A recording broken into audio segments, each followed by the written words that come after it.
700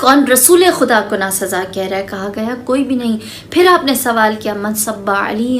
کون علی ابن ابی طالب کو برا کہہ رہا ہے؟ تو وہاں موجود لوگوں نے کہنا شروع کیا ہم علی کے بارے میں غلط باتیں کر رہے ہیں، یعنی انہیں ناسزا کہہ رہے ہیں، ان کی توہین کر رہے ہیں۔ تو جناب ابن عباس نے فرمایا، جس کو ہر اچھے برے نے نقل کیا ہے، روایت تاریخ کی اتنی مستند اور تواتر کے ساتھ ملتی ہے کہ جناب ابن عباس نے فرمایا من سب علی فقط سب الرسول فقط سب اللہ، جس نے علی کو ناسزا کہا اس نے رسول اللہ کو اور اس نے اللہ کو ناسزا کہا ہے۔ امیر المؤمنین آج اگر مظلوم ہیں ایام فاطمیہ میں، آپ کے سامنے وہ سارے ستم ہو رہے ہیں، تو اس کی پہلی وجہ یہ ہے کہ آپ کو تنہا کر دیا گیا، دوسری وجہ یہ ہے کہ زمانے نے آپ کی معرفت نہ رکھی، اور تیسری وجہ یہ ہے کہ آپ کے بارے میں ناسزا اور کاذب باتوں کو پھیلایا گیا اور پروپیگنڈا کیا گیا۔